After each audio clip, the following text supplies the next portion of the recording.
TCS प्रकरणातील संशयित आरोपी निदा खान गरोदर असल्याची माहिती. निदा खानकडून अटकपूर्व जामिनासाठी अर्ज दाखल.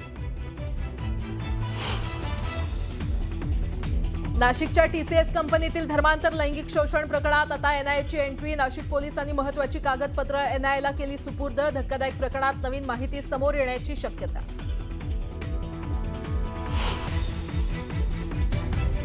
नाशिकच्या टीसीएस प्रकरणात राष्ट्रीय महिला आयोगाची एंट्री. महिला आयोगाकडून विशेष चौकशी समितीची स्थापना.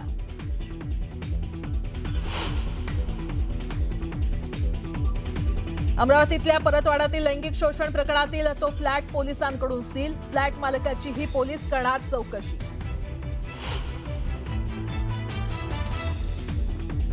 परतवाडा अत्याचार प्रकरणी तपासात धक्कादायक माहिती. कोण जास्त मुलींना फसवणार याची मुख्य आरोपी अयान आणि उझैर खानमध्ये स्पर्धा लागल्याची माहिती. आपापसातील वादामुळे संपूर्ण प्रकरणाचा पर्दाफाश.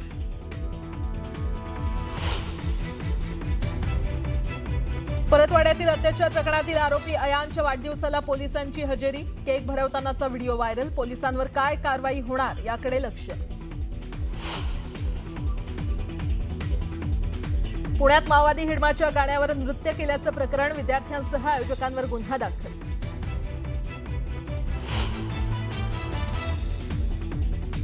जात प्रमाणपत्र वैधतामुळे अडचणीत आल्यानंतर नॉट रिचेबल झालेली नगरसेविका सेहर शेख दिसली वानखेडे स्टेडियमवर.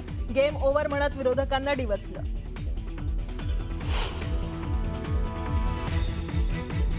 नरेंद्र मेहता आणि प्रताप सरनाईकांमध्ये जुंपली. काशी गावातील 30% जमीन मालकीची असती तर सरनाईकांना ड्रायव्हर ठेवलं असतं. मेहतांचं विधान. तर मला ड्रायव्हर ठेवलं तर मेहताच अडचणीत येतील म्हणत सरनाईकांचा टोला.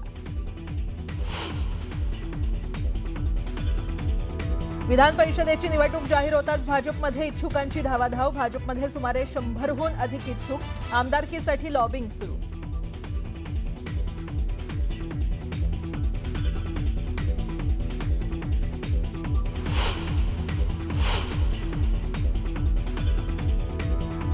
आणि नारी शक्ती वंदन विधेयकासह तिन्ही विधेयकांवर आज दुपारी 4 वाजता होणार मतदान. मतदानापूर्वी केंद्रीय गृहमंत्री अमित शहा सभागृहात मांडणार सरकारची भूमिका.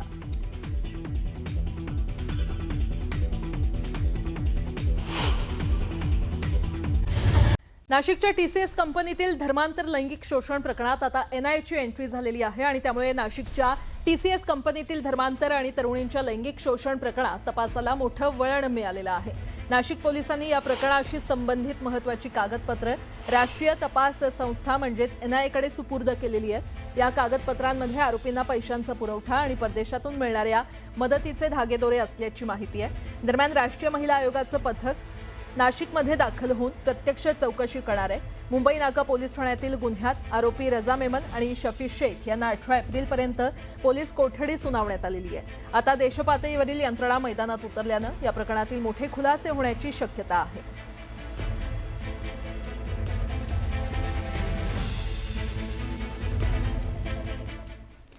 नाशिकच्या टीसीएस प्रकरणात आता राष्ट्रीय महिला आयोगाची एंट्री झाली आहे. नाशिकमध्ये राष्ट्रीय महिला आयोगाकडून थेट चौकशी केली जाणार आहे. महिला आयोगानं सुमोटो दखल घेत विशेष चौकशी समिती स्थापन केलेली आहे.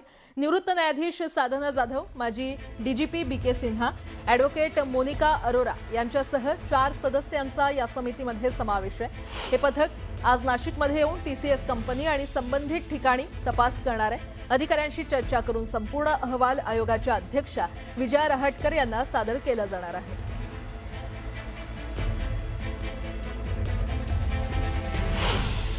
खरं तर एनआयएची एंट्री या सगळ्या प्रकरणात आता होताना दिसते.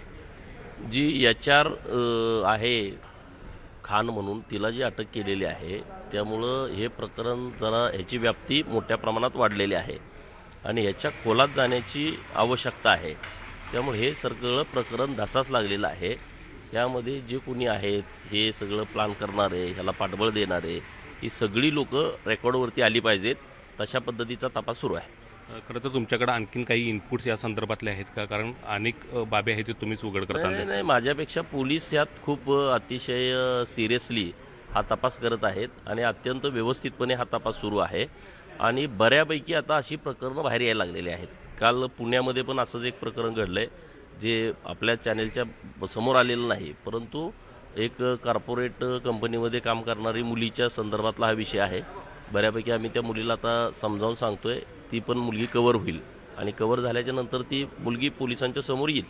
हे नाशिकसारखं पुण्यामध्ये सुद्धा होताना दिसते. नाही, आता एका मुलीच्या संदर्भात घडलं आहे, परंतु आता प्रत्येक कंपनीमध्ये ही चौकशी होण्याची आवश्यकता आहे. अशा प्रवृत्तीची कोणी लोकं तिथं आहेत का? तशा पद्धतीनं मुलींना फसवण्याचा प्रयत्न केला जातो आहे का? त्यांना ब्लॅकमेल करतायत काय? तर ह्याचं आता व्यवस्थितपणे सगळीकडेच माहिती घ्यायचं सुरू आहे. या संदर्भात काही SOP सरकारनं करावी असं वाटते का मग? नाही, अजून जरा 4-8 दिवस जाऊ द्या. सगळं प्रकरण व्यवस्थित पुढं आले, कारण अमरावतीचं लगेच प्रकरण समोर आलेलं आहे. तर रोज नवीन प्रकरणं आणि ते मोठ्या प्रमाणात समोर येताना दिसत आहेत आणि त्यामुळं नक्कीच माननीय मुख्यमंत्री महोदय योग्य या विषयावरती सगळ्या काहीतरी नियमावली तयार करून कॉर्पोरेट कंपन्यांच्या संदर्भात आदेश देतील. पण धर्मांतर विरोधी कायदा या निमित्तानं तरी आता व्हावा असं वाटतं का? नाही, झाला ना कायदा.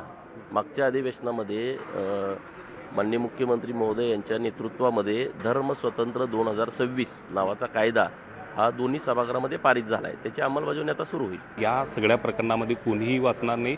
सरकार योग्य ते आहे ते काळजी घेऊन या सगळ्यांच्यावरती कारवाई करताना आपल्याला दिसून येते आणि धर्मांतर विरोधी कायदा आणखीन कडक करण्याची गरज आहे. याशिवाय पुण्यामधले सुद्धा आणखीन एक प्रकरण आता पुढे येण्याची शक्यता आहे आणि त्या पद्धतीची सूचक माहितीसुद्धा आता त्यांनी दिलेली आहे. Video journalist Sandeep Patil, Dnyaneshwar Salunkhe, news 18 Marathi, Kolhapur. करूया. TCS प्रकरणातील संशयित आरोपी निदा खान गरोदर असल्याची माहिती आहे. गरोदर असल्यानं निदा खानकडून अटकपूर्व जामिनासाठी अर्ज दाखल करण्यात आलेला आहे. निदा खानच्या अटकपूर्व जामीन अर्जावर उद्या सुनावणीची शक्यता आहे. तर निदा खानच्या अटकपूर्व जामिनावर काय निर्णय होणार याकडे आता लक्ष लागलंय. निदा खान अद्याप फरार असून नाशिक पोलिसांचं पथक तिच्या मागावर आहे.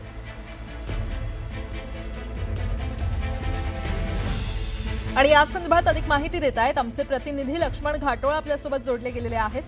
लक्ष्मण, काय अपडेट समोर येत आहेत? नाशिकच्या TCS प्रकरणातील संशयित आरोपी निदा खान गेल्या काही दिवसांपासून फरार आहे. तिचा शोध जो आहे तो पोलिसांकडून घेतला जातोय. या सगळ्या प्रकरणामध्ये जी SIT स्थापना आहे, SITचे अधिकारी देखील तिचा शोध घेत आहे. या सगळ्या प्रकरणामध्ये निदा खानचा संबंध असा होता की या कंपनीमध्ये असलेल्या ज्या हिंदू तरुणी आहे त्यांना मुस्लिम तरुणांच्या सोबत राहण्यास भाग पाडणे, त्यांच्यासोबत फिरायला लावणे आणि धर्मांतरासाठी त्यांना तयार करणे अशा स्वरूपाचा आरोप तिच्यावरती आहे. इतकंच नाही तर हिंदू देवी देवतांबद्दल आक्षेपार्ह वक्तव्य तिने करणं आणि धार्मिक भावना दुखावणं अशा सगळ्या स्वरूपाचे गुन्हे जे आहेत ते निदा खानवरती दाखल आहे. निदा खान फरार असून तिचा शोध पोलिसांकडून घेतला जात असताना आता निदा खानने अटकपूर्व जामिनासाठी नाशिक रोड न्यायालयामध्ये अर्ज केल्याची माहिती समोर आलेली आहे. ती प्रेग्नेंट असल्याने तिने हा अर्ज केला आहे अशा देखील माहिती समोर येते. त्यामुळे या सगळ्या प्रकरणामध्ये निदा खानचा अटकपूर्व अर्ज आता सुनावणीसाठी ठेवला जाण्याची शक्यता आहे आणि सुनावणीसाठी ज्यावेळेला हा अर्ज ठेवला जाईल त्यावेळेला SITचे अधिकारी त्यावर काय आक्षेप घेतात आणि सरकारी वकील त्याबद्दल काय भूमिका मांडतात न्यायालयामध्ये आणि त्यानंतर न्यायालय याबाबत काय निर्णय देतो हे युक्तिवादानंतर स्पष्ट होईल. मात्र उद्या या सगळ्या प्रकरणामध्ये सुनावणी होण्याची शक्यता जी आहे ती वर्तवली जाते. निदा खानच्या अटकपूर्व जामिनावरती सुनावणी झाल्यानंतरच निदा खानला अटक होणार की तिचा अटकपूर्व जो अर्ज आहे जामिनाचा तो मंजूर होणार की तो फेटाळला जाणार हे बघणं महत्वाचं असेल. ठीक आहे लक्ष्मण, अपडेट घेत राहू. तुर्तास धन्यवाद या माहितीसाठी. भाजपा आमदार नरेंद्र मेहता आणि परिवहन मंत्री प्रताप सरनाईक यांच्यामध्ये वार पलटवार सुरू आहेत. काशीगाव मेट्रो स्थानक परिसरातील सुमारे 30% जमिनीवर आमदार नरेंद्र मेहता यांची मालकी असल्याचा दावा मंत्री प्रताप सरनाईक यांनी केला होता. प्रताप सरनाईकांच्या विधानाला गांभीर्यानं घेऊ नका. जर खरंच माझ्याकडे 30% जमीन असती तर सरनाईक माझे ड्रायव्हर असते असं वक्तव्य मेहतांनी केलं होतं. त्यांच्या या वक्तव्याला सरनाईकांनी प्रत्युत्तर दिलंय. ड्रायव्हरला सगळ्या गोष्टी माहीत होतात त्यामुळे ते निश्चितपणे मला ड्रायव्हर ठेवणार नाहीत असा टोला त्यांनी लगावलाय.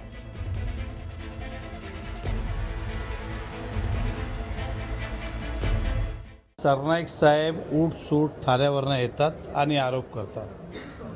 आता त्यांना 30% ते बोलतं जागा माझी आहे. 30% मध्ये त्याची किंमत होते 2 लाख कोटीपेक्षा जास्त. माझ्याकडे कमीत कमी 20-25 चार्टर असले असते असं आणि एवढे पैसे असले सरनाईकला मी कामावर ठेवलं असतं. हे जे शिकवण जे सांगतात ह्याचा अगोदर बापाला दिली असती. ज्यावेळी ते बोलायचं नरेंद्र मेहता मदारी आहेत, मी त्याला तर ट्रॅफिक वॉर्डन बनवणार, मी त्याला हवालदार करणार, त्यावेळी त्याला संस्कार दिसले नाही का?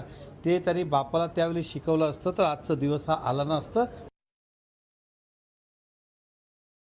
एक गोष्ट मी सांगू का, ते 3 दिवसापूर्वी कुठेतरी ये ठाणे से कोई बेवकूफ आता है और कुछ भी बोलता है, नंतर ड्रायव्हर म्हणून त्यांनी बसवला. मला आनंद आहे त्या गोष्टीचा. शेवटी मी सुद्धा गेली अनेक वर्ष रिक्षावर ड्रायव्हर म्हणून काम करत होतो, परंतु शेवटी ते मला ड्रायव्हर ठेवणार नाही एवढं नक्की. याचं कारण असं आहे, मला सगळ्या आतल्या आणि बाहेरच्या गोष्टी सगळ्या ड्रायव्हर असल्यावर कळतील ना, त्यामुळे ते ड्रायव्हर म्हणून तरी मला ठेवणार नाही हे मात्र नक्की.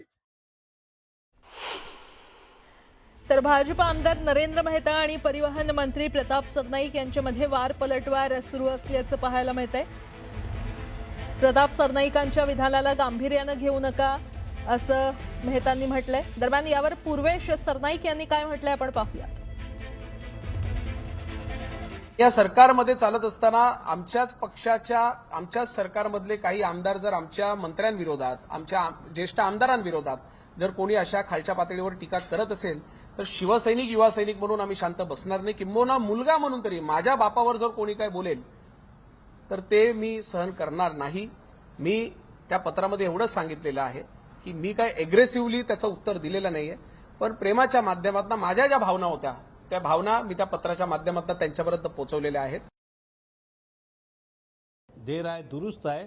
वडिलांना सांगा, जे बोलेल जबाबदारीने बोला आणि पुरावे सकट बोला. बोलायला काही लागते का? काही बोलायचं आणि करायचं.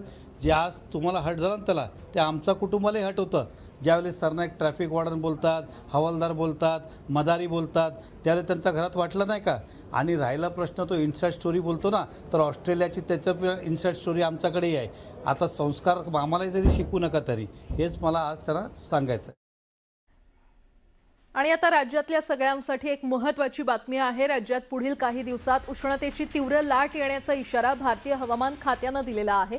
त्यानुसार मध्य महाराष्ट्रात 18 एप्रिलपर्यंत, तर मराठवाड्यात 16 ते 18 एप्रिल दरम्यान, विदर्भात 15 ते 19 एप्रिल दरम्यान आणि कोकणात 17 एप्रिलपर्यंत उष्ण आणि दमट हवामान राहण्याची शक्यता आहे. अनेक भागांमध्ये तापमान लक्षणीय वाढण्याची शक्यता असून नागरिकांनी खबरदारी घ्यावी असं आवाहन हवामान खात्यानं केलंय.